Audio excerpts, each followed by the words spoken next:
What up, everybody? You're now tuned into the true definition of a sports fanatic. I'm your host, Brandon Lampley, back today with another live stream. Man, I had to shake off these cobwebs. I'm feeling a little under the weather. Had to put something on wax, man. Get back in this barber shop so we could talk up some sports, man. I got my co-host again today with me, Mr. Reid. How you feeling, sir? Doing great, man. Doing great. Doing great. It's June. Yeah, it's June and it's hot. It's very Yeah, hot. It feels like we might have some record highs as far as heat this summer, especially in here in Florida. Yeah, but we gonna get into these topics today.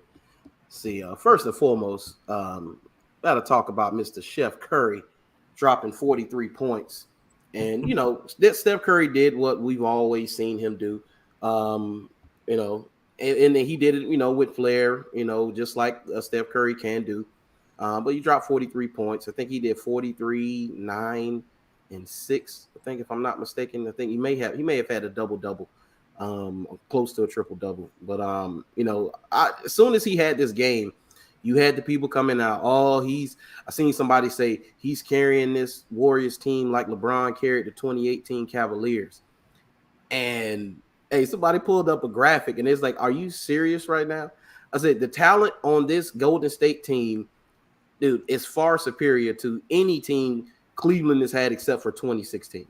I mean, that's the only year, because 2018 LeBron, you remember Kyrie was gone, and dude, they had traded half the team at the All-Star break, and he still took that team to the finals. No, he only had one teammate score with 300 points in the series. Steph Curry already has two other players who scored 300 points in the series.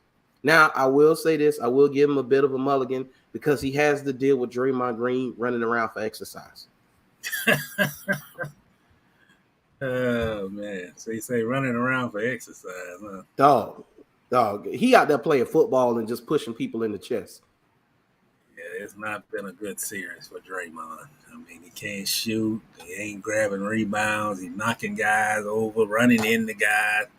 He is doing a little rebounding, but I mean, it's one of the worst series that Draymond has played since he's been in the league. Just not into it. You're missing, layups. Um, Yeah. and even the win Friday night, he I think he scored two points. 2 points. And just Yeah. I don't know.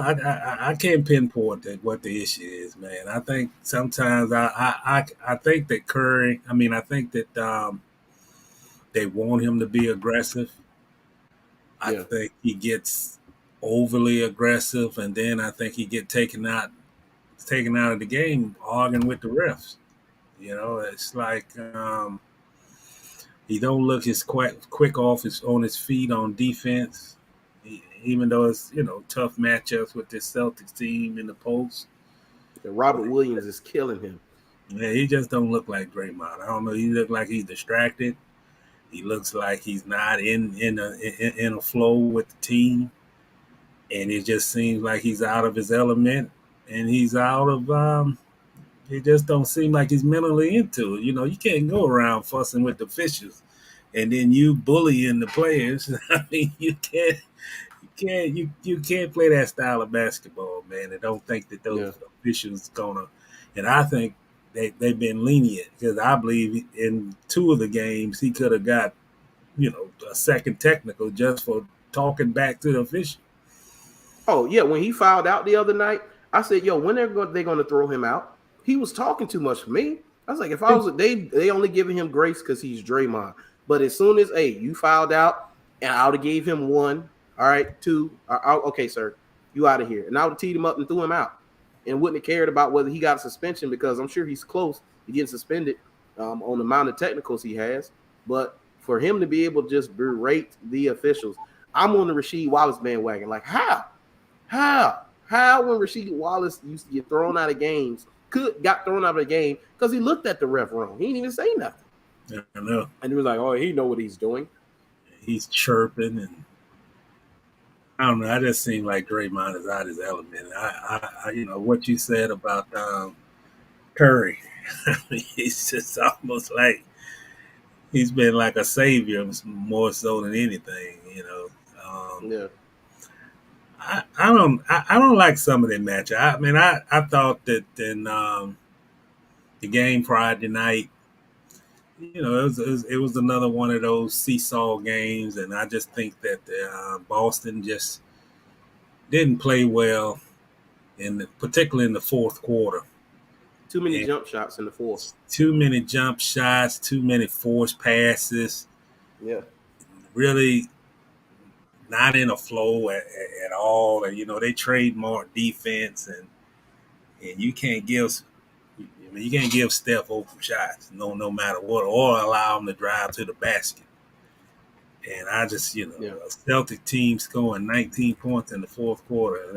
That's not typical of the Celtics. And I do think one of the things that they're going to have to figure out. I know that defense is exceptional. Tatum is exceptional. Horford plays his role. He's not. I don't consider Horford a superstar player, but he gets it done. Williams is. I like his defense, his rebounding. And then you got Marcus Smart and Jaylen Brown. But I think when they have those moments where the Warriors go on those runs, I think they got to get a little more firepower off the bench. I don't. Yeah. That's the one flaw I think with the Celtics is that they don't have. I mean, they got great role players, but I don't think they have depth coming off the bench. They got Williams, and that's about it. Yeah. And I think that we had last week we was talking about what happened to the Warriors, and I still say to a point that I don't understand why Kuminga doesn't play. I think Yeah. he's a matchup nightmare, and whether he's young or not, it's just like the rule apply for basketball, just like football. Only way you're gonna be a better player, you got to play them. You got to get them in the game. You got to have them experience what playing in the finals is, because I think playing in a finals, semifinals, any of those top level playoff games or series, it's going to elevate a younger player even that much more. Yeah. Jordan Poole has talked about it, how much it has helped him and him Mm-hmm. learning from those guys in the last 2 years, I think. And Mm-hmm. he's elevated his play because of the time he's been able to spend, the mentorship he's getting. And you see Eagle Dollar's they call him the AAU dad, especially when he's coaching up Andrew Wiggins. He act like, hey, that's his son out there. But he's passionate. Yeah. But you do see him out there where they go through timeout. Yeah. Dollar like the first one to meet him when he walking toward the bench. And it's a big game tonight, man. This is Yeah. a lot of people didn't think that the Warriors could go into Boston and come away with a win. Especially when they came off that game 2 loss. So Yeah. I think in the fourth, too many jump shots, man. When the jump shot wasn't falling, somebody needed to go to the basket. When they were down just 6 points, I know I saw at least 10 jump shots. I ain't seen nothing running to the basket, no screens, no switches, none of that, man. It's just like they just spot up shooting. I'm like, did we forget how to run the offense and play ball? Like the ball start to stick and they got stagnant. And sure enough, shots weren't falling. Yeah, that's the way it looked. I think there was a reason why Marcus Smart said earlier this season, man, that other than Tatum and Brown, you don't get a lot of shot opportunities outside of those two. Right. Marcus Smart, he gets shots up though. I mean, I like the way he plays. He's a gutsy player, good defensive player. But there's some times where, boy, he has problem passing, holding on to the ball, and not making the smartest decisions. Sometimes. But then Hey, on the next possession, he's the guy standing behind the 3-point line, and he's knocking down a 3-point shot. Yeah. But defense has been good too. I say this, Brandon. I did not think the Warriors could go in there and win a game in Boston. I think now the whole series is in the Warriors' favor. I think if it's going to be tough for Boston coming back off that win. They've proven that they can go in Golden State and win and pull out a win. But I think it's going to be tough for them to once the Warriors get confidence that they can, maybe Thompson can play like Thompson. He hadn't really played like the Thompson we know of. But if he gets on a roll and they can get a little bit more push from the bench and Wiggins can get not that he's not scoring offensively, but just shooting at a better percentage. Get something from Porter, Otto Porter, a little something from him. And just so that, Curry don't have to score 43 points for him to win. And you can get if you get about 25 or 26 points from Thompson consistently in these whatever games they got left, it's tied up 2-2. So the next 2 games or whatever way it's going to go. So if you can get Thompson to shoot at a better percentage from the 3-point line and get something more out of Porter, and then you got Looney. I mean, Looney doesn't need to score. He just needs to be a presence. And I think if you can get that and just don't have to have Curry scoring 40-something points to win a game, it might be tough for Boston.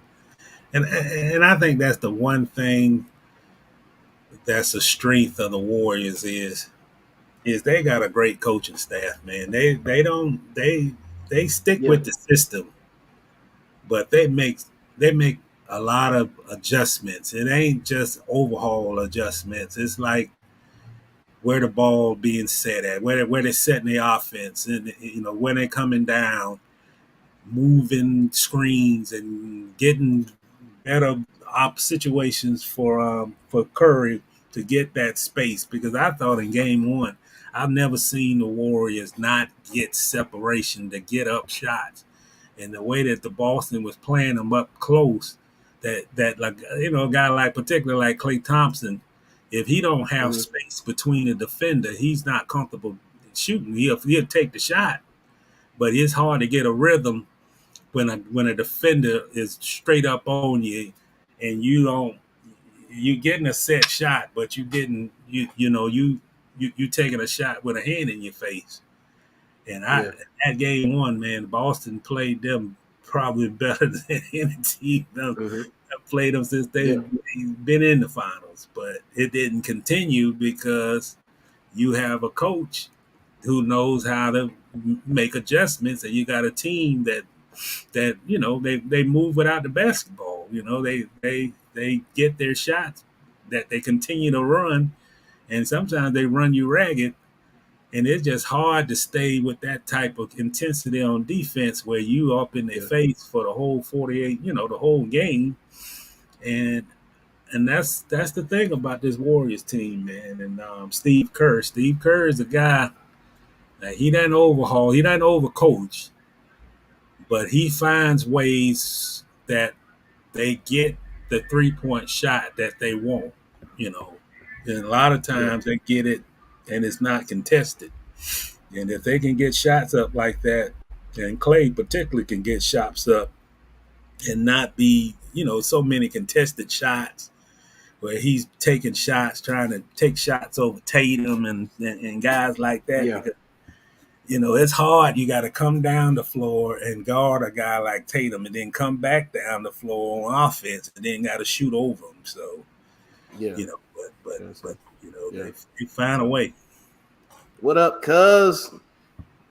Toby Frazier in the building. Hey, if I have a basketball question, I would call Toby. He's, cuz knows his stuff. Former played here at Jacksonville University. I think his last coach was Paxson. His last stop, he coached men's high school basketball at Paxson.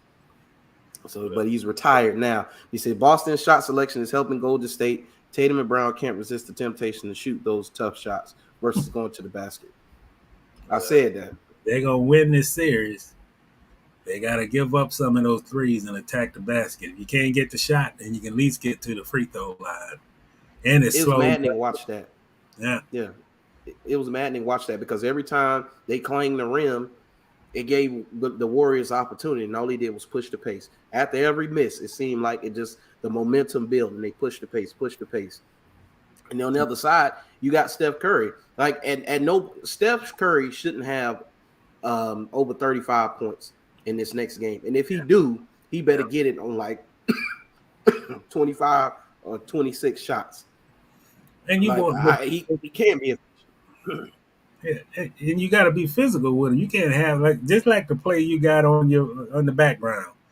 You can't have him beating your defense and have Tatum trying to guard him from behind.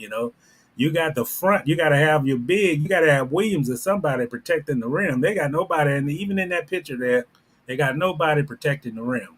And they might have one of the best shot blockers in the league with the big and Williams. And you gotta you gotta have him to hold the ground. You can't allow the Warriors. I mean, the Celtics cannot allow the Warriors to spread the floor, and then you get caught up in these you get caught up in bad switches and the mismatches basically.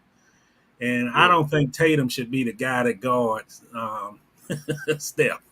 I don't think that's a great matchup. I mean, you want him to shoot over length, but I don't think Tatum is the guy that can keep him out of the lane. That's supposed, Yeah, and having to run around, especially chase him at the 3-point line, I don't want Tatum chasing him around. Yeah, that's smart. Leave that to Marcus Smart. Marcus Smart hasn't been bad at that. I've seen him strip Curry a couple of times. So he hasn't been bad at that. But I think like the Warriors set most screens, man. A lot of times they're illegal screens too. But dude, especially Draymond. It's so obvious when Draymond is not doing it and they set those screens. They don't look as illegal, but it's just the way Draymond does it. Dude, like that screen is illegal as hell. Like come on, man. It should be a foul. Yeah, well, you can't set moving screens, man. And man, you can count them up how many great Draymond set on a moving screen.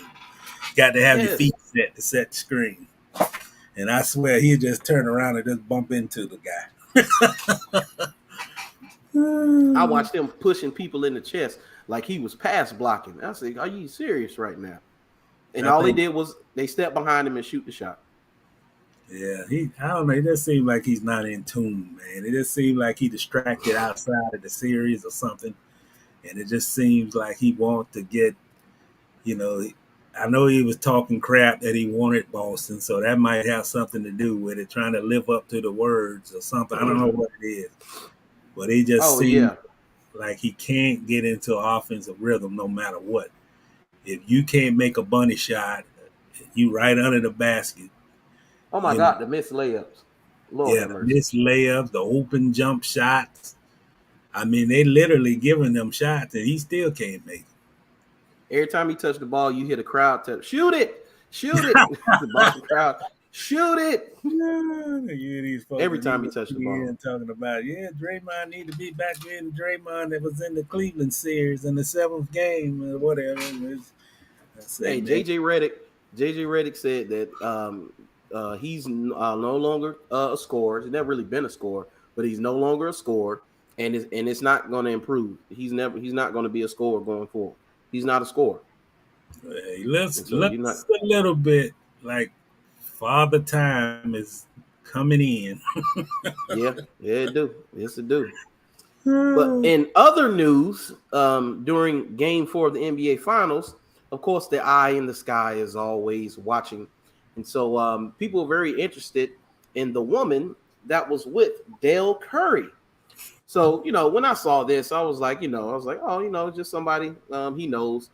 And, of course, they went in on the ladies' looks and, they're talking about, oh, Steph and Dell hit threes on and off the court and, talking about her looking average and all of this stuff. And I'm like, why we such a looks-obsessed culture is hilarious. But after I saw this, I was like, okay, it's whatever. And I knew this was gonna make a big deal because it was a white woman.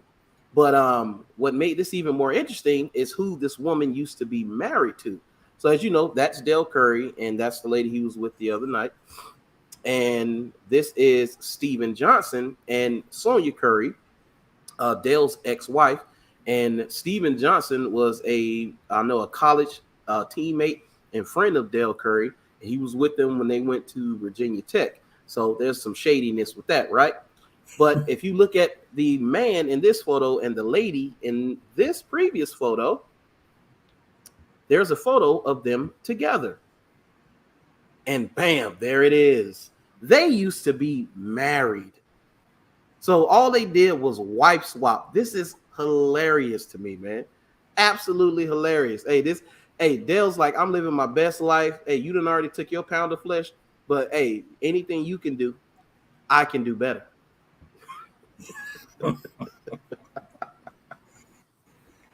Yeah, man. This look like they both got the Halloween bags out. Oh, yo, when I saw this, I cracked up when I saw this. I say, man, Dale Curry. Hey, Dale Curry just playing a different game than everybody else, man. That's all this is. And then this photo right here is not a great photo of Sonya Curry. I don't know what she got going on in her hair right now. They look like braids on this side, but then look like dreads right here. She just looked like she getting ready to sell me some incense, some crystals, and some edibles.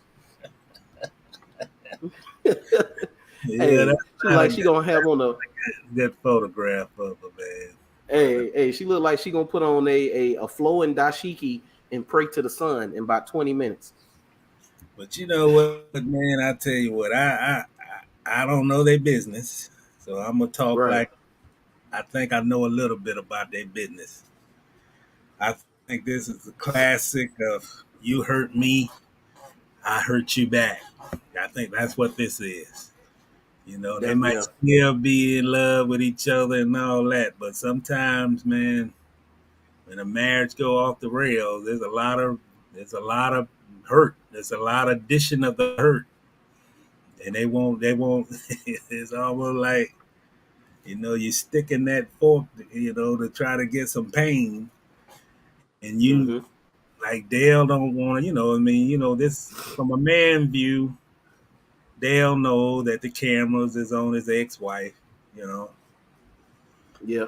sure his ex-wife know the cameras. They hadn't been on him, but they definitely be on him when he's escorting his friend lady there. And you don't want, man. I don't know if it's called ego. I don't know if that's the right word, but I think it's pride. It's a lot of pride go into this when you're national figures and them cameras. You don't go to the game and don't think that the cameras. If you don't Right. want the cameras, you sit in the luxury suites. But Right. when you sit in the luxury suites, it's not generating no attention. So a Yeah. lot of times when you're in a situation like this, you want the world to see. I think Dale want the world to see that, hey, I lost a pretty wife, but I'm not down and out. I'm not down for the 8 count. And she may not be the most beautiful or whatever, but hey, Yeah. I want the world to know that I'm alive and well. Yeah. She brings him peace and is on his team and is fine with the direction he's going as a leader. Hey, He's hey, probably it is what it is. probably been through a hurricane. He's been through probably Katrina, for all we know. Oh So he's yeah, man. probably looking for some peace Yeah. where you don't have like a 200-mile tornado coming in the crib, and then you see it from her perspective. I think what most people think that she was the one Mm-hmm. who moved in the opposite direction first. Yeah. I think Dale kind of this is the revenge or the retaliation factor that life moves on, and I'm moving on, and I'm not gonna have my head in the sand because it's something that Right. I couldn't control. Right. Yeah. So Dell Curry, hey, Sonya can be who she want to be with. Dell can be who he wants to be with. And obviously they already knew about this. All parties knew what was going on because I'm sure as soon as one started talking to the other, whether it's Steven Johnson's ex-wife or Sonya Curry, everybody knew about what was going on. So I'm pretty sure that this wasn't she wasn't sitting there with him and like, oh my God, he's here with your ex-wife. Like, no, they already knew what time it was, man. Well, I just hope they're not sitting in the same section. I hope not. I Yeah, hope not. we So don't want to. We don't want to see that on TV tonight. no, We don't but want to hey, see no fighting. yeah, right. So you talked about this earlier, and I know you had some choice words for your boy. So we're gonna play this little snippet of Mr. Anthony Davis, and he admitted something that a lot of people did not like, and they took issue with it. So let's hear what he had to say. I haven't shot a basketball since April, like maybe like April 5th. Like where you actually shot a basketball? Probably like April 5th. I haven't shot a basketball since April, like maybe like April 5th. Like where you actually shot a basketball? Probably like April 5th. I haven't. So you heard that he hasn't shot a basketball since April 5th. I'm gonna let you go first on this one right here. What are your thoughts on that? Well, I done seen this pattern before, man. It's called complacency, and it's called LA. Mm-hmm. Sometimes when guys go to LA and they get it caught up in the LA living, it takes some of that edge away. Especially after you don't want a title, and when this guy was in New Orleans with the Pelicans, he had no distraction. He had a daddy that was a little overbearing, but he had no distractions. Everything was basketball. Here's the guy that came out of Kentucky, and he looked almost frail when you compare him to NBA players. And within 3 years, he was physical enough to match up against the power forwards in NBA level. And he worked on his game from the time the season would end. AD was in somebody's gym. He's always had a house in LA. I think he got that. I think he first moved out there in the off season after his rookie season. But I don't, even from that conversation, just what he's talking about when the last time he picked up a basketball. And it's just like, man, sometimes a guy like him, he's still in his prime. This is his second stop. And maybe he might be stopping a couple of more places. But I don't like what I'm seeing with AD. Number one, if you go back to that video, he looks heavy. He looks like he done added on some pounds, and he don't have an injury where you can't pick up the basketball, And this guy, I've always said it. I've said it many times on your show. The one fault that I think about AD, even when he was at Kentucky, he was on a great team at Kentucky, but he's never been a guy who wanted to take ownership of a team. He never been a guy who wanted to be a leader, even on a Pelican team where they didn't have a lot of talent, And the question was, they need a verbal leader. See, his legs look heavy. I mean, he look like he's in shape, but it just seems like, you can't sit pretty in this league, man. You cannot. He's definitely bigger. Yeah, you can't be a guy who just rests on his talent, don't add something else. Even if you added, I feel AD is a guy who can beat you from the perimeter and can also beat you inside. But just because you've shown over the last couple of seasons that you can do those things, doesn't mean that you're there yet. And I think that's what the issue is. Man, if he's the AD that I know, which this California living, and You distracted. You want to hang out with the fellas. You want to you want to enjoy that California life. But as bad as that season was with the Lakers, and if that don't if that don't light a fire in you, man, like, man, here you go from a playoff contending team to can't even make the playoffs, and just was a disaster. You done fired the head coach. You have organization in transition. And then this guy, they made a lot of times people don't think about the sacrifices that franchises make to get a certain player. But they make sacrifices. And this guy, he basically helped reconstruct the whole franchise. He's I consider him to be the face of the. LeBron is LeBron, but the future of the Lakers is not in LeBron's hands. It's in this guy's hands. And for him not to pick up a basketball and then talk about it and then look like, he looks like he probably hadn't shot a ball. He's not on the basketball court, and it's just like he's young and he's impressionable. And I think he's a little complacent right now in his career.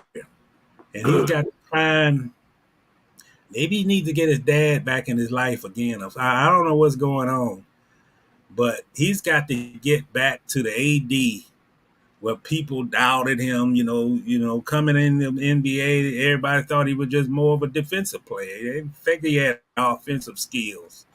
And he's got to be the guy to come back to being the AD that he's got to prove a point. He's got to prove himself. He's got to show things that he's got to get back to scoring 43 points and 22 rebounds and 10 assists.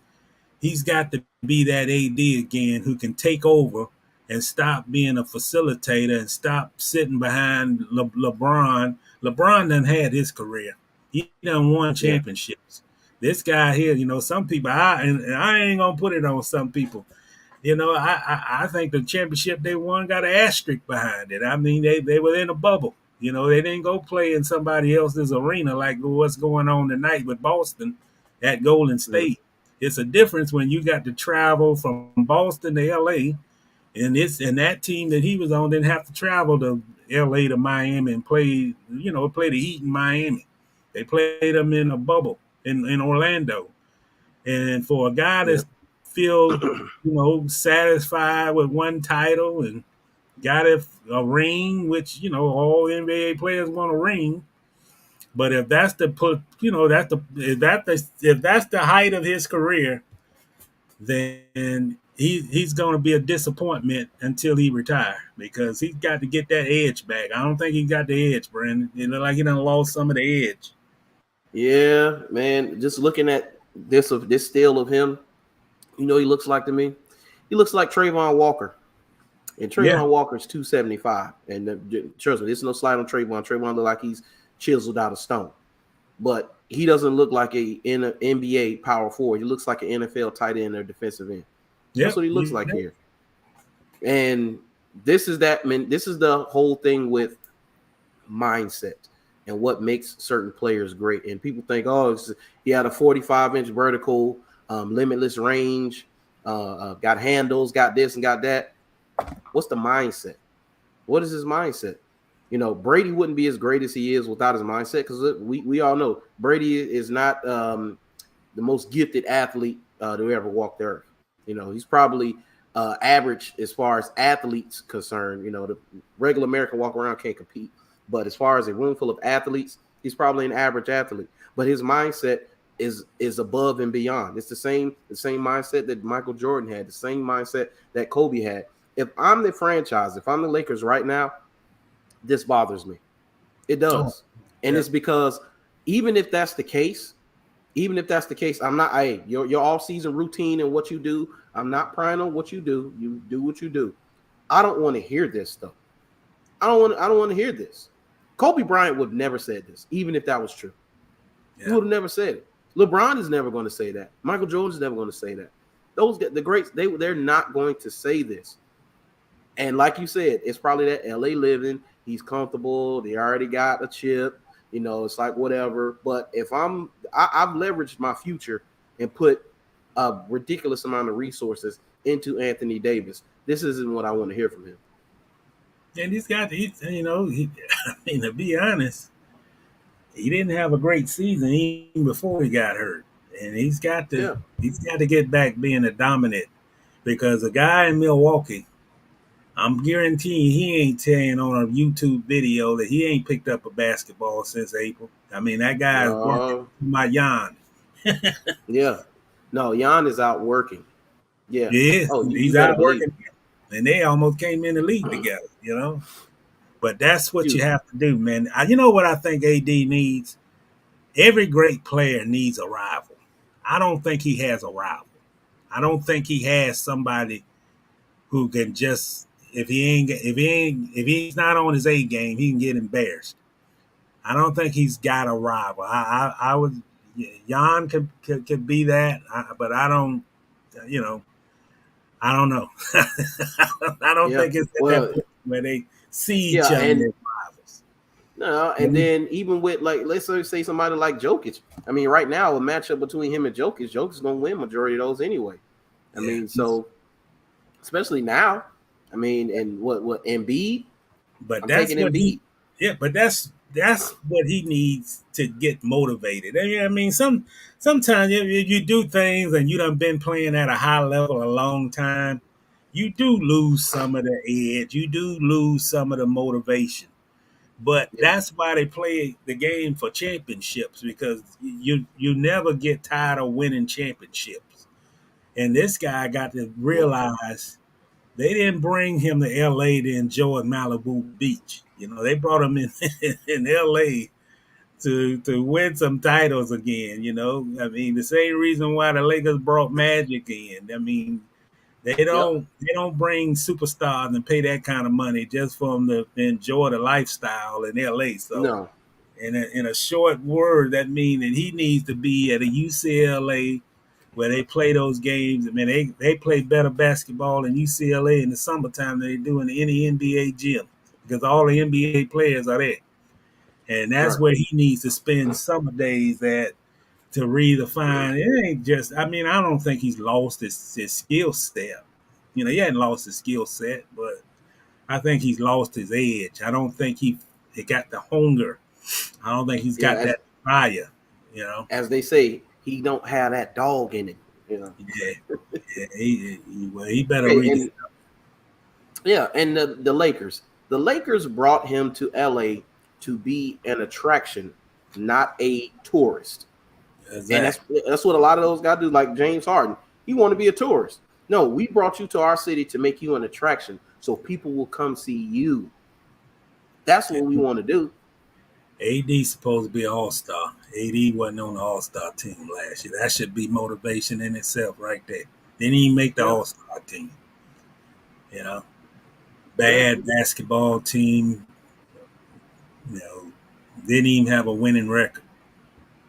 That should be the motivation. I don't we're not gonna have the same situation where, I feel like I'm exhausted and I don't need to work on my game. It's already there. Well, we've seen enough of those players. No, we have seen enough of those players, but we are going to leave it right there. Get it together. Yeah. We're going to go into this Jack Del Rio. So for those who don't know, this is where Twitter gets you in trouble, man. So you guys haven't seen my video about him. It's on my YouTube channel. I did a little breakdown of this already. And this was coming from him tweeting, where he tweeted out, he responded to a tweet. They were talking about the January 6th Capitol riots. And he was like, there are people who had their businesses burned to the ground in the inner cities, and we're not talking about that, but we're going to make this a big deal. And he called the Capitol riots a dust up, like, oh, you know, it's just a dust up, man. This is no big deal. Just some good old boys having some fun. That's what it comes off as. So I'm gonna let you hear, because he had to defend his comments. I'm gonna let you hear what he had to say, and we're gonna come back. let's get right down to it. What did I ask? A simple question. Why are we not looking into those things? We're going to talk about it. Why are we not looking into those things? Because it's kind of hard for me to say. I can realistically look at it. I see the images on TV. People's livelihoods are being destroyed. Businesses are being burned down. No problem. And then we have a dust up at the Capitol. Fair use.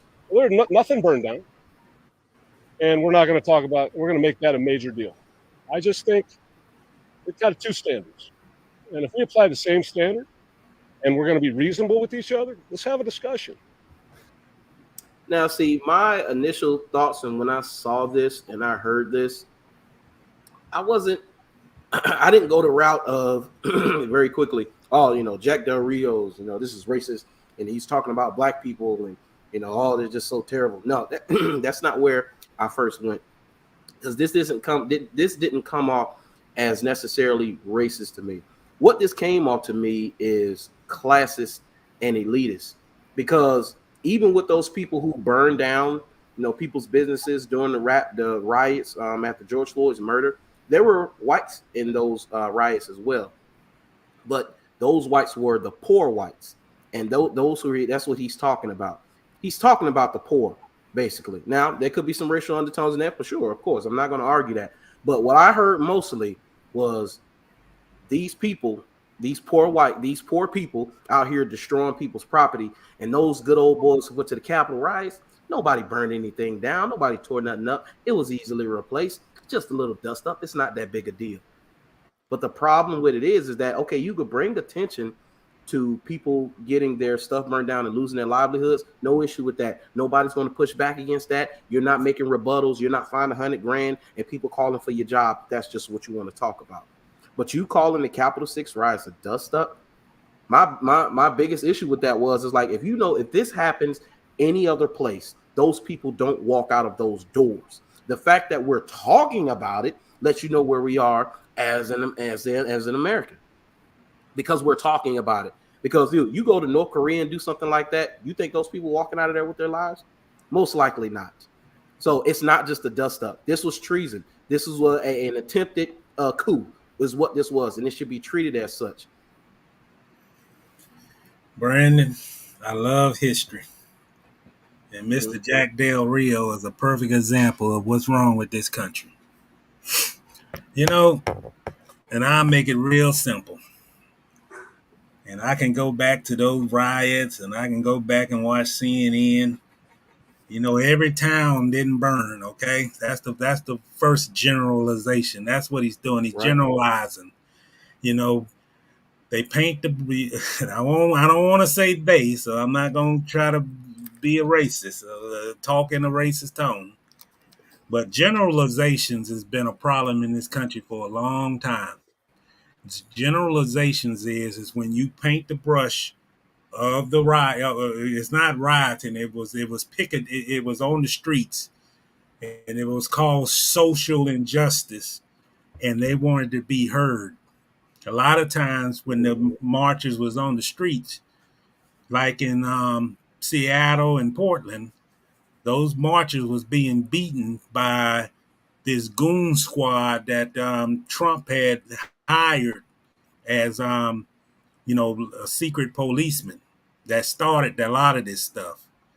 But when you talk about that, when you talk about generalizations, as time go further from the Floyd marches, as time gets spaced out, we lose a lot of what it really was. And then we start having these generalizations because time has moved further along, that we have we talk about 3 instances of looting, burning, which a large part of it was in Minneapolis.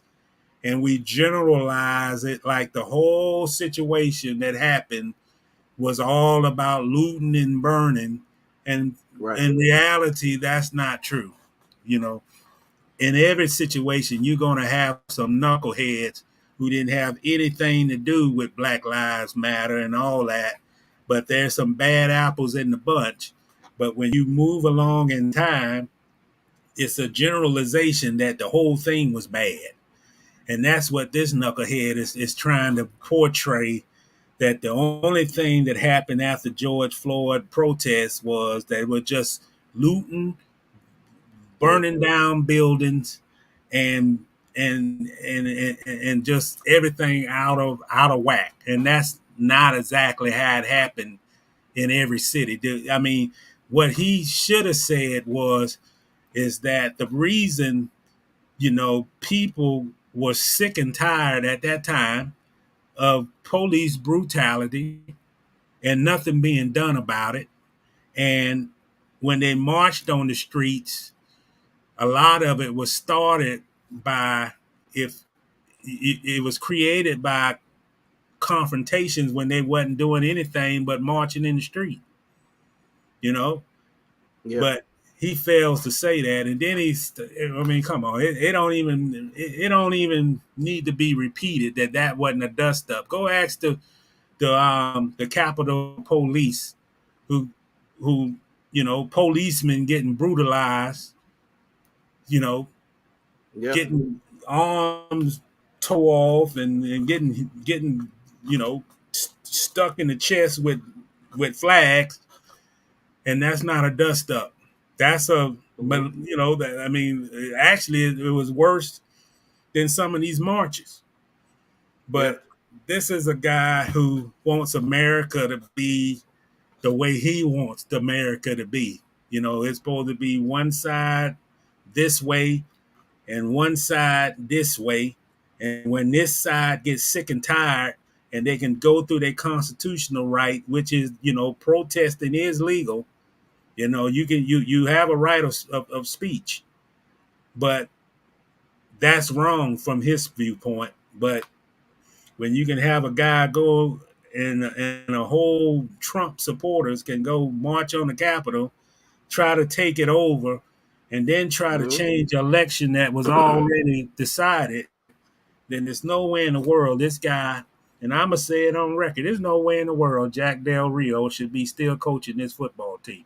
I don't care if he has taken down his Twitter and all that, because if the shoe was on the other foot and some of the comments that he made, it was on the other side, they wouldn't have had a job. They wouldn't have got fined $100,000. They would have said, give me your playbook, give me your whistle, and get out the door. And that's what I'm sick of in this country, that you got double standards. And it happens all the time. And then you have generalizations. If you go back to if you go back and look at history, and you go back, all you got to do is go back to the 60s.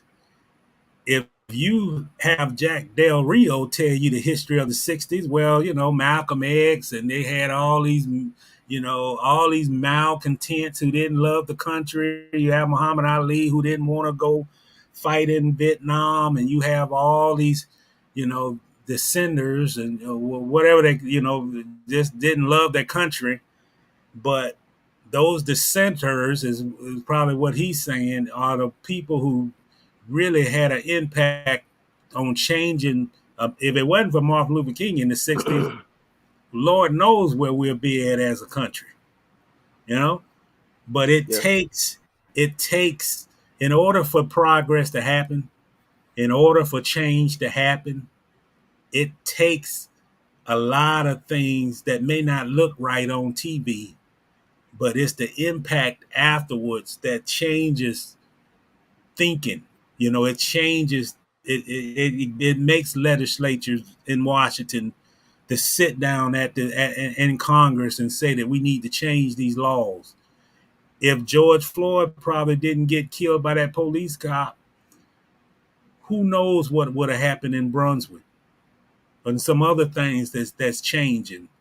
Or the protests might have had a lot to do with consciousness that this cannot continue to go on.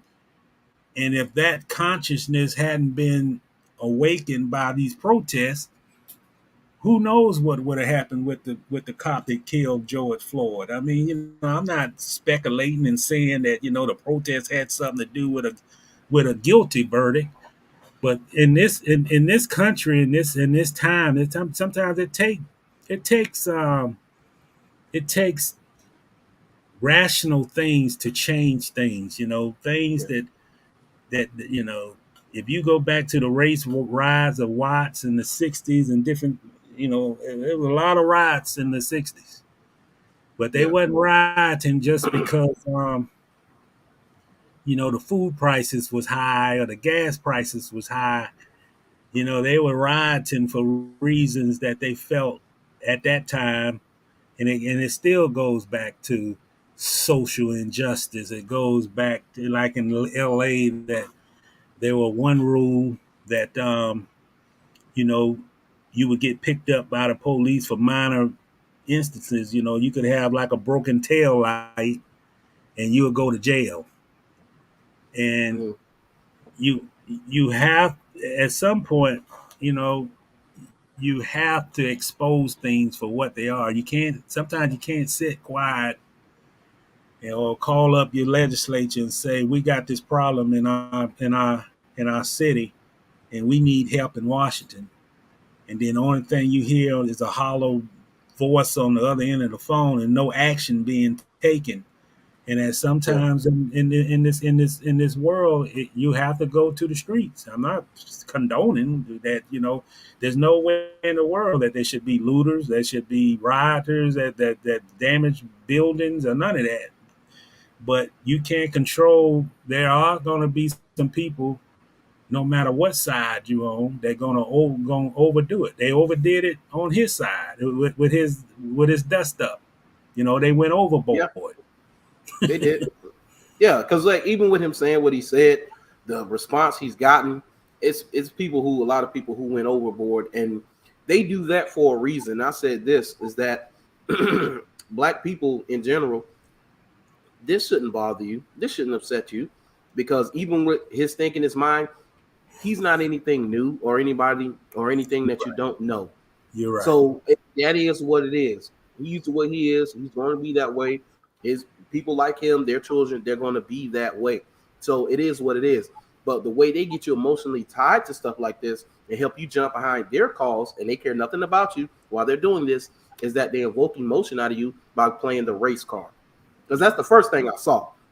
First thing I saw was them playing the race card. I said, oh, this is how they've been getting by for so many years, where one side said, hey, those guys are racist, be on our side, but they're just trying to get their agenda pushed and they care nothing about you.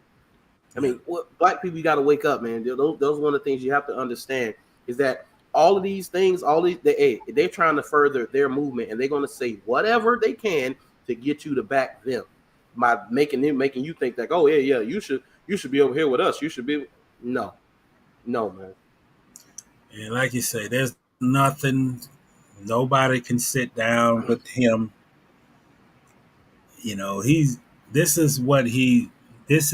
This is how he view America. And he chose to put it out in the open on what his views are on America. He's a good football coach. He was a good football coach in Jacksonville, but that doesn't change the fact that he sees this country in a different way than maybe me or you see it. And when you start, I don't like when platforms are being used and they're being used wrong. I have a job where it's not for a journalist to speak out on issues for whatever reason. I don't agree with all of it, but I can see where it can taint things, and it can sway people into thinking that I'm on this side or that side, and it's not their business what side I'm on. But what bothers me is when you have a football coach who not only brought up the issue, he is the one who initiated this. Yes. And not only that, he get a slap on the wrist, basically. You get fined $100,000, which for anybody, $100,000 is $100,000. But I just don't like when you have a situation where this guy go back coach's team as a defensive coordinator for the Washington Commodores, who the Jaguars play opening game of the season. Mm-hmm. I listen to a lot in this town. I listen to these sports shows in this town. And this topic, I was driving home and this topic came up on one of these sports channels. And the question was asked, do you think he made the right decision by, basically, he deactivated his Twitter account? And then one of the people said on this talk show that, yeah, I think that he did the right thing. Maybe once he retired, he can get back and share his views. And and that's what bothers me, man, because I don't think anybody wrong. If you're wrong, you're wrong. I don't care if it's Jack Del Rio or John Reid. If you're wrong, you're wrong. Yeah. And it's not his perspective to judge rioting or whatever for George Floyd and compare it to what happened at the Capitol that day. That's not even in his judgment. He wasn't there at neither place, to be honest. But then he comes back.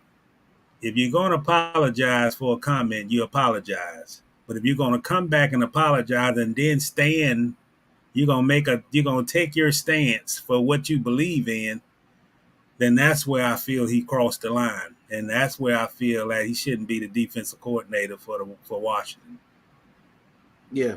Yeah, if he had came off of it, he would have been fine. I think it did a little damage control. I think one of the few things that's keeping him in Washington is, of course, Ron Rivera. That's his guy. That's his man. $100,000. That's his guy. But the players don't want him out, because if they had enough players, top players that are making money who wanted him out, he'd be gone. Yeah, but I'll tell you what, Brandon, they ain't really got in the meat of this season yet. It could. I wouldn't judge OTAs and minicamp as being the true judgment of whether or not that team moves him out or not. Yeah, feelings can change. And then what we know is that there's a lot of guys who I'm sure are quiet. They don't like him. They don't want him there, but they're like, yo, I'm trying to go make this money and play football. So I'm not getting into this squabble right here because this has nothing to do with football. So I'm pretty sure there could be some guys, but if enough of them do get vocal, then maybe he will be gone. But another thing is they don't start their minicamp until tomorrow. There's no reporters has had access unless they got a player's cell phone number. They haven't had an opportunity to speak to the players directly on this situation.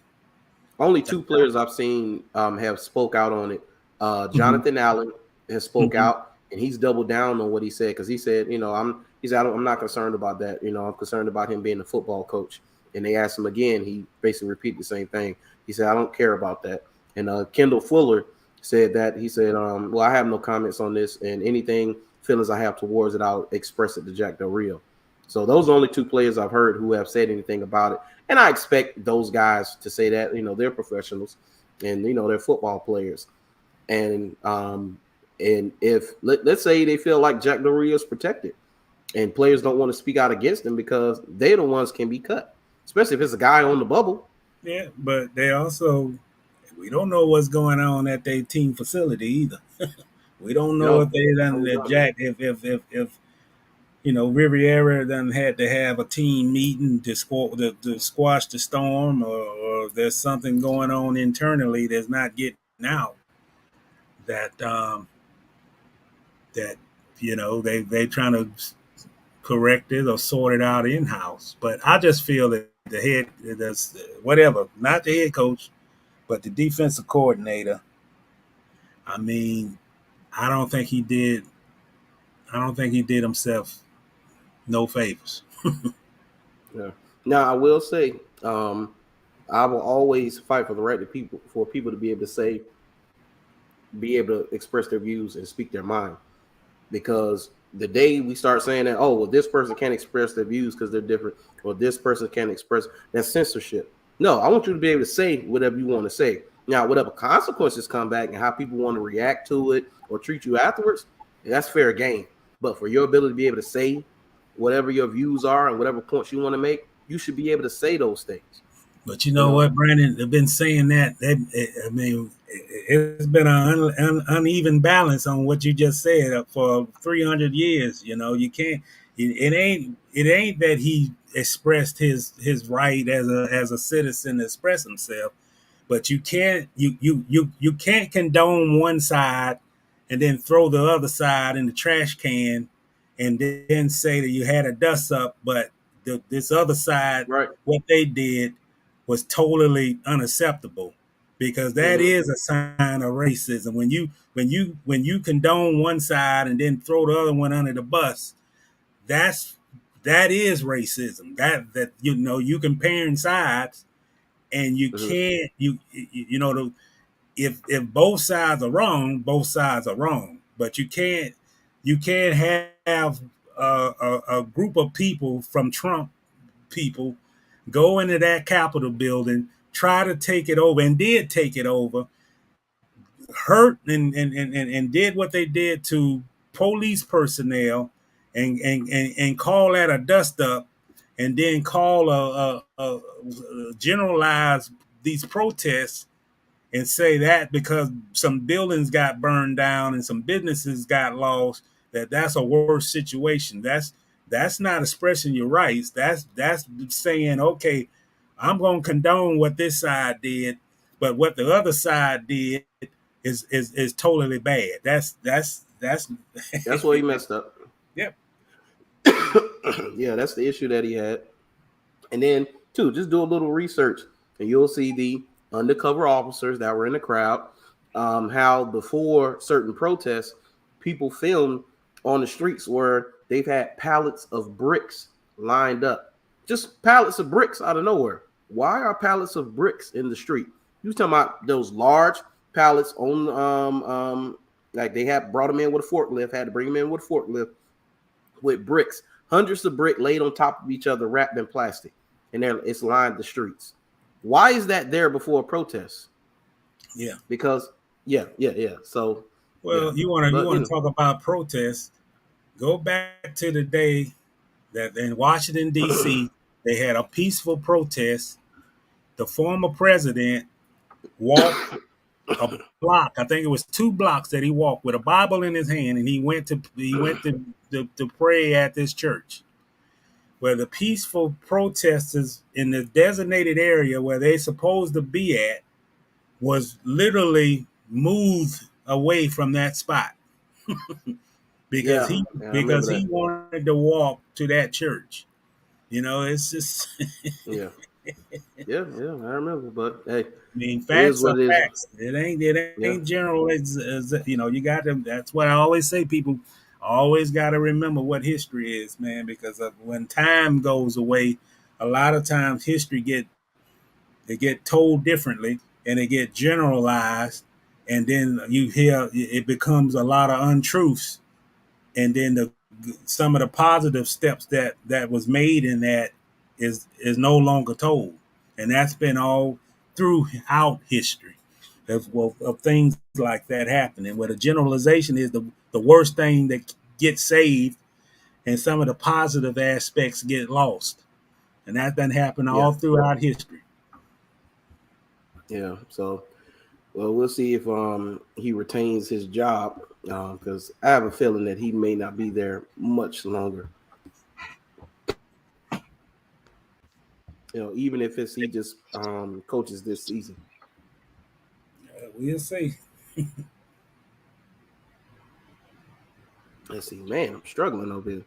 So we'll see Terrell Owens on Donovan McNabb telling people Deshaun shouldn't have made Pro Bowl behind his back.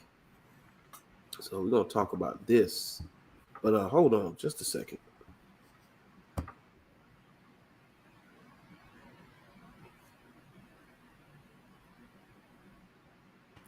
Man, I'm going through it. All right, now. Let's see. Terrell on. I'm good. We almost done. Get on out here and the game. Yes, the game should be tipping off right now. Let's see. Terrell Owens has reacted to Deshaun Jackson exposing Donovan McNabb over 2009 Pro Bowl comments. So, like you said,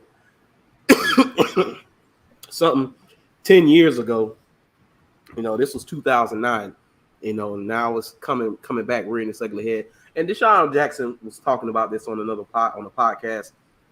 He was on I Am Athlete podcast. He talked about it, and he said Deshaun Jackson has been going viral over his comments about McNabb during a recent appearance on the I Am Athlete podcast.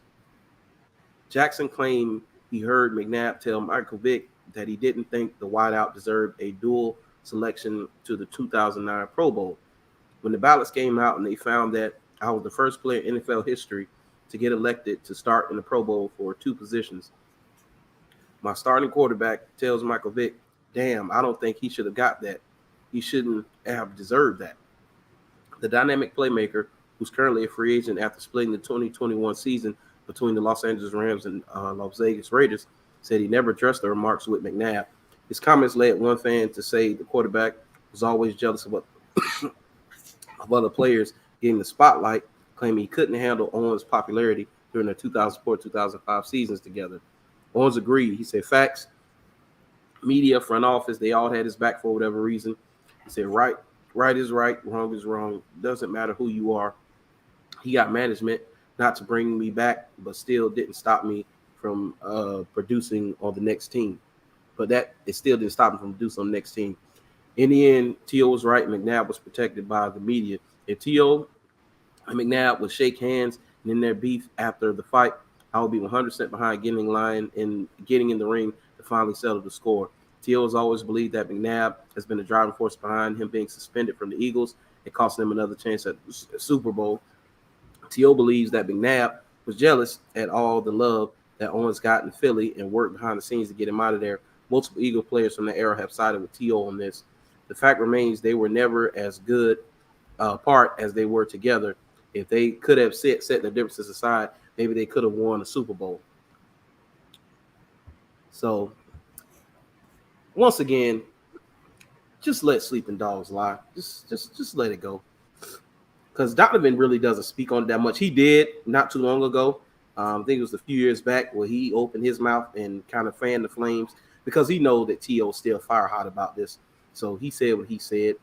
But T.O., it's in the past, bro. You don't have to vindicate yourself anymore. You don't look like the crazy man that was terrorizing locker rooms and you being called team obliterated by Skip Bayless.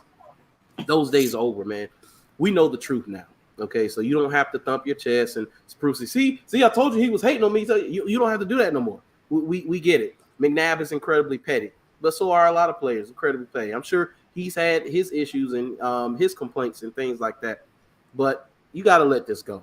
You got to stop harboring this because it takes more energy it takes energy that you don't have to spare addressing this. Yeah, I agree with that. I agree with everything you said. One thing I know about sports, the seasons go and they come and go. And the longer they go, the season in the back, the season that's been left behind, they get further behind. And if you talking about something in 07 and 06, it ain't nobody's business at this point. That is not even relevant. No man, nobody cares. Right. And we done said this on this show before. So if it's bothering T.O. or whatever that bad, then go set up a lunch meeting and hash it out, and both sides bring their own security guard or what. But at this point of the game in 2022, don't nobody in that's involved with football or outside of football. It's not on the register no more. It's like it was done, it's done. It's done. And this is 2022. And that cat fight squabble and all that, man, it's just, come on, man. It ain't even worth getting over. You're not gonna change Donovan McNabb. The same thing I say about Jack Del Rio. You're not gonna change him. You can say what he did wrong.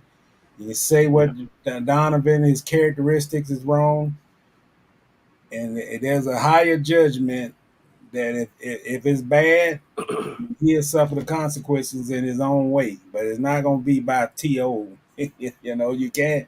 What's done is done. We all have situations in our past.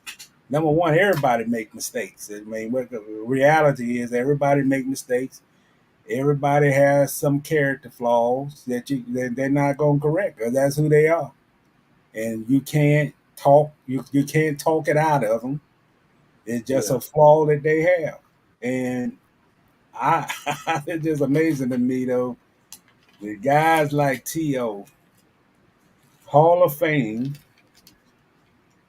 one of the best receivers in the NFL history, and he's bothered by how Donovan McNabb perceived him.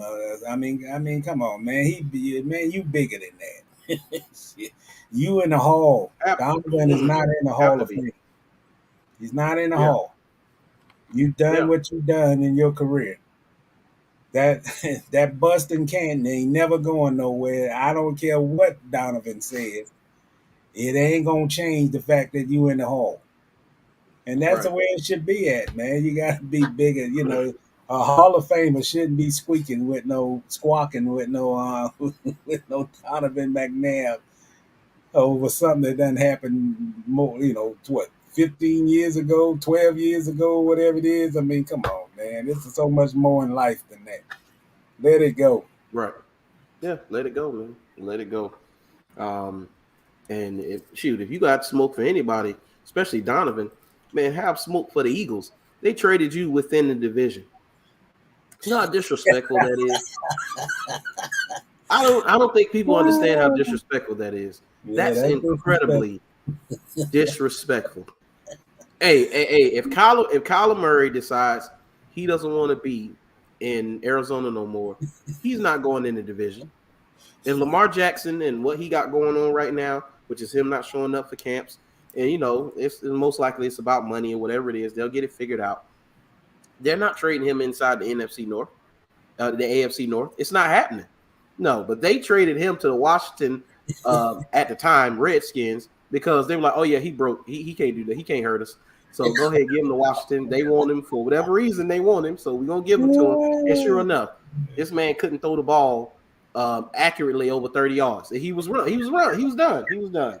So that's who your smoke need to be towards the Eagles, because they were like, yeah, go ahead and ship him off. They shipped him off for some Doritos and some Gatorade, man. Come on. Yeah, T.O. need to just enjoy life, appreciate what he's done. He had a great career. He's in the Hall. He protested this Hall enshrinement. And just live life, man. Football is over for you, T.O. It's gone. You ain't gonna get it back. You're not gonna get. You got memories, but you're not gonna get on a football field and play for a team anymore. Yeah, and you just gotta appreciate. He playing in the little fan league now, and he's playing. I saw him playing. It's a fan controlled league, and it looked pretty fun. It looks like arena football. Hey, now every clip I see him, he catching the touchdown pass and making a play. So even though he's 40, on the field playing still. Oh yeah, he's caught. I've seen at least 2 or 3 touchdown passes he's caught. Well, bravo to him, man. He still got it in the blood, bro. Oh yeah, he still look like he don't want to tire. He don't want to be. He don't want to be a has-been, man. He want to be some way in the limelight. He want to be appreciative as an athlete, a super athlete. Bravo to him, man. If he can do it, and that's that, that. If that's what it is, go for it. All right. So it's 9:09. So mandatory minicamp started for Jacksonville today. So what have you seen in the first day of mandatory minicamp? I know the veterans are off, and that was a point of contention with Doug Peterson giving the veterans off. And I asked the question. I was like, well, has he done this in the past? In Philadelphia, is this something he's always done? I asked the question too: did they get spooked by the was it Jordan? Is it Jordan Smith? Yeah. Jordan Smith and CJ Beathard. groin injury. So George Smith's out for the season, and Beathard injured his groin. So did that scare them into giving the veterans off? But they say they already came to the conclusion that they were going to give them off because they say everybody performed so well. More, they said the attendance was excellent and people performed very well. So I think that that's a positive sign going into this minicamp. Yeah, I think it's positive, but I don't know. I don't know if a football team should be rewarded. I think you could have done. I think they could have done some things just to make it light. Maybe have it for 2 days. Then on the second day, just do the top golf outing, which they did on the final day of the OTAs. Don't even worry about the third day. But when I think there's something to gain by the minicamp. You know, if you're not doing anything else but walkthroughs on the field, I think there could have been something, even if it was just a day and a half, and on that second day, like which would be tomorrow, give them a half a day and then let them go. But they did, number one, they did work hard. He had good attendance for voluntary, OTAs. They didn't have any major injuries until practice number 9, I believe. No, practice number 7. And they did have 2 additional practices after Jordan got injured. They did have two additional practices before he took him to Top Golf on Friday. But my biggest takeaway today, I think the biggest takeaway from everybody who was out there is that you have a guy like Laviska Shenault, a third-year player who basically wasn't allowed to take an early summer vacation, and he was out there practicing with the rookies. And I also say that they only had one quarterback. You know, there was no Trevor Lawrence. They had E.J. Perry was the only quarterback wearing a red jersey out there today. So either I don't think that he would volunteer, because if he volunteered, then there's no point of, what is he going to gain when you got an undrafted backup quarterback who probably won't even be on the roster. So I think this was handed down by either Doug or the receivers coach or the offensive coordinator, that they said earlier that they're going to be injured players. The only veterans out here is going to be injured veterans and veterans that we need to get more work from. Mm-hmm. And I think that ain't a move in the right direction if you Laviska Shenault. Yeah, no, it's not. And I would say from this day forward, he's on the bubble. I don't care we had a whole 2-hour session last week with the entire Doug Peterson coaching staff, and not one of the coaches on offense, the wide receiver coach, the offensive coordinator, everybody said what we expect them to say. Here's a guy with all these, he's talented, he's big. We foresee a lot that we can do with him. But then again, 3 days later, Laviska is like, not injured. He's not one of the guys that was injured. But I think that's a big indictment. I think that where the coaching staff sees Laviska when it relates to the competition in that receivers room, and he's obviously they want more from Laviska, and he's on the clock, And I don't think he's a guy that won't make the roster. What I think he might be a guy that could be traded. I think he'll be a guy that they'll showcase a lot in the preseason to try to build up his trade interest. But it's going to be hard. The bottom line is it's going to be hard for Laviska to get a spot in there in that rotation, because you got Evan Ingram, who practically can do the same thing as Laviska, probably better in some ways. Not as physical, but better route runner, better catching passes coming out of the slot. He can get open a little better, and it remains to be seen if he don't drop passes, because that's been one of his issues when he was with the Giants, on dropping passes.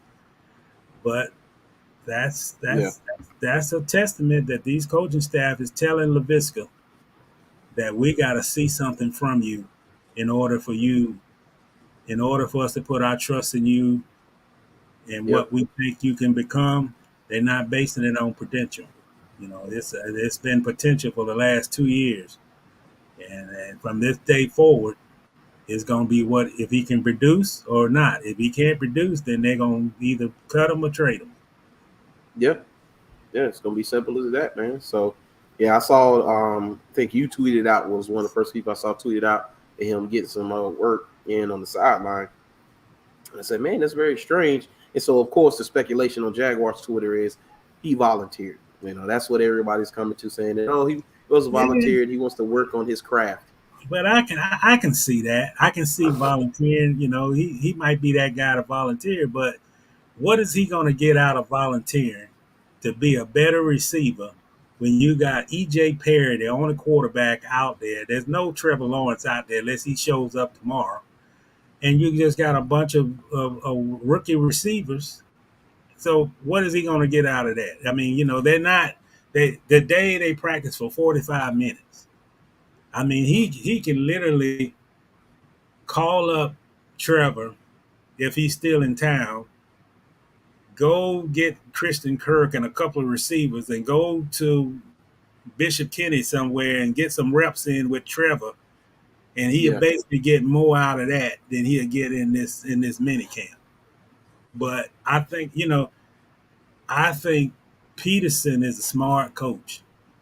I think he knows how to push real motivation buttons, unlike the coach before him. And I think he's pushing a motivation button that we got to get more from you. You got too much talent to drop 10 passes last year. You got too much talent where you're not doing. We want you to do more after the catch. And they also got leverage, because if you can't do the job, I got 4 other guys on in this wide receiver room that can do it, and you got to show us you can do it. And I think that's a testament. He might, a lot can go into volunteering. So let's get that straight. There's a lot can go into volunteer. It could go like, look, he's been told that you're gonna have to be at least a number 4 receiver to make the roster. You're gonna have to beat out 2 guys that we confident in, and you're gonna have to change our mind. So I don't doubt in him. I don't doubt at all that he might have volunteered for it, but he understands what the circumstances is too. He's got to win over this coaching staff so they can trust him to deliver. And the only way he's going to deliver is not going to me, he's one of the top performing guys in OTAs for the last 7 practices, or the 4 that we were able to see. He caught everything. But we seen that last 2 years that he's a great player with helmets and shorts on. But when it get game time and the pads come on, even in practices with the pads on, he has a tendency to drop passes. He has a tendency to run the wrong route after it's been explained to him 100 times. And he has a tendency to disappear in games. If that doesn't change, he's a 2nd round pick. But if it doesn't change, he's going to have a hard time finding a roster spot. So it is what it is. Yep, it is what it is, man. But we are going to go ahead and leave it right there. Make sure y'all like, share, and subscribe. Follow me on all my social medias. Follow Mr. Reid on Twitter, Jacksonville.com, Florida Times-Picayune. And I will be back with more live streams, more videos, Hopefully this little bit of bug, cleared up by then, because Yeah, I didn't think I would struggle this much. go get your Father John and some cash though. It'll knock it out. Oh, hey, I was thinking about some that hot toddy. Hey, what they put that? That's whiskey. Yeah, man, get a cup of that, and it'll be fine in the morning. Yeah, I'll be feeling real good then, man. But I appreciate y'all for tuning in. But until next time, man, we are out of here. Peace out, y'all. people.